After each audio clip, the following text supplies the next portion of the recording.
mainit na sa face. Oh my God, nadadamage ang face natin from here. So, hello guys! Bumblebee again and welcome back to my channel. If you are new here, please click the bell button for notification for any updates of my video.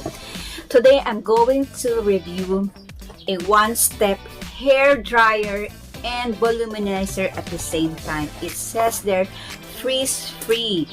And this is a one-step hair dryer and styler. I ordered this from Shoppee and no issues at all with the supplier or the seller, and no issues at all from the courier. So thumbs up si seller and si courier from Shoppee. So this cost me 1,200 and I'm expecting na mabibigyan ng hustisya ang volume ng aking hair. So my hair is still wet from the shower, towel dry, and will go on. So this one, na-sanitize na to. Binuksan ko na to earlier for sanitation purposes, and here it is. I'm going to show you. There it goes. It is well packed, may bubble wrap yan and everything, and I ordered the color pink. Okay, so here it's about 12 inches long, and then mataba siya. Hindi siya handy na pang baon-baon everyday, and the bristles are soft. So, malaking tool ito para sa ating hair. It's not that heavy, and later we will try. And then this one is the color. Yan, para siya sa low, medium, and high. Okay, ito twist itong part na to. This is black. I-switch on natin siya. So, as you can see, naka-off pa rin siya. So, ilipat natin. Low, medium, and high. So, weird. Mas mahinhin ang medium kaysa sa low. Medyo weird. And napansin ko, itong part na to, it's getting warmer. Hindi ko pa inuumpisahan yung pag-blow drying and styling sa hair ko. This one also is warm. Itong part na to, actually warm na siya. And then, yung bristles niya, hindi naman siya warm, pero yun yung kagad na-notice ko na the medium is mahinhin compared to low. So, let's try to use this.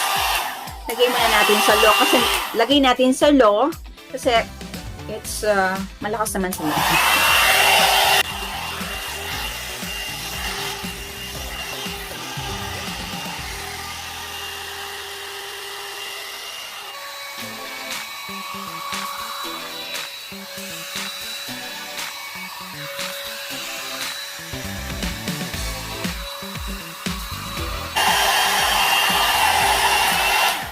Let's try the high kasi parang aabutin tayo ng matagal.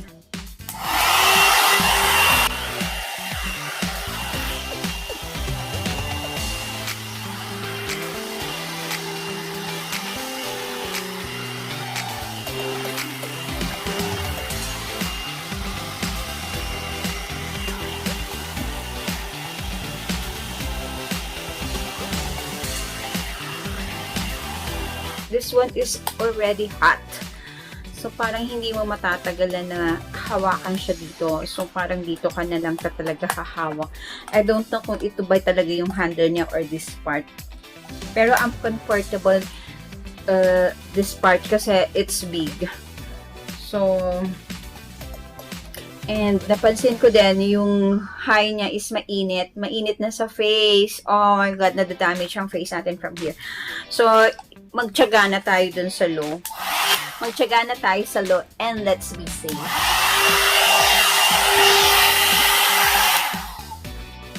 So, ang ginagawa ko lang is para lang akong nagbabrush ng hair sa pagpapatuyo. Ganun lang yung technique na ginagawa ko kasi hindi ko alam kung paano ba talaga ang paggamit nito. So, first time ko lang din naman gumamit. So, let's continue.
Na-conscious lang ako, kala ko nag-overheat na, pero talagang mainit na.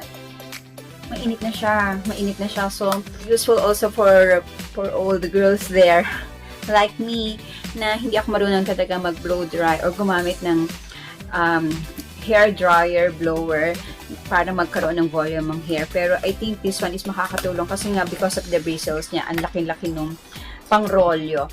And then, yeah, now that it's getting colder, let's do it again.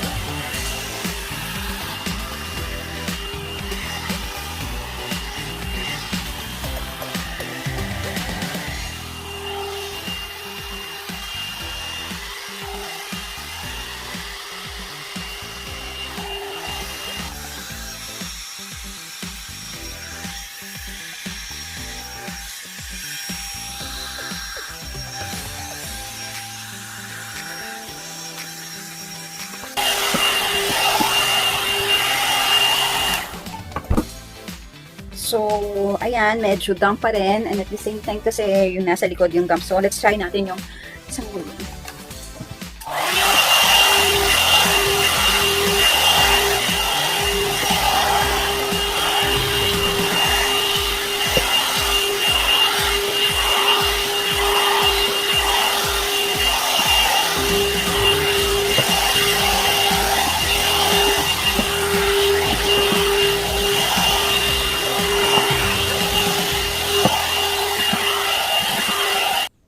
So, ang ginagawa ko lang is para lang akong nag-brush ng hair sa pagpapatuyo. Ganun lang yung technique na ginagawa ko kasi hindi ko alam kung paano ba talaga ang paggamit nito. So, first time ko lang din naman gumamit. So, let's continue.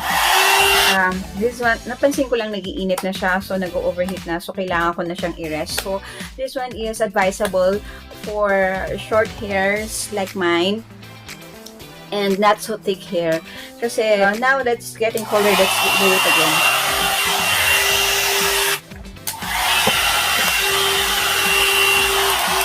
Yeah guys, I have to stop this review kasi meron ng kakaibang smell coming out from the bristles. So as you can see, ito at saka itong part na to talagang it's getting hot. Hindi ko na mahahawakan. But anyway, for the price of 1,200, parang hindi ako masusulit.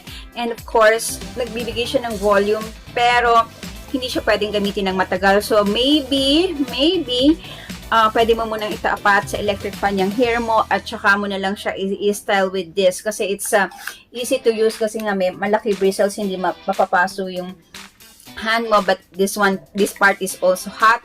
But kung volume ang pag-uusapan, yes, totoo, nakakapag-volume siya. But, hindi siya pwedeng gamitin ng matagal. So, kung talagang dripping wet yung hair mo, huwag mong gagamitin. Patuyuin mo na yan sa electric fan. At saka mong gamitin itong voluminizer na to. So, mga kabambam, I hope I gave you enough information about this product. So, I'll see you soon mga kabambam. This is Bumblebee again. Please don't forget to subscribe to my channel for other updates. And I'll see you soon. Bye!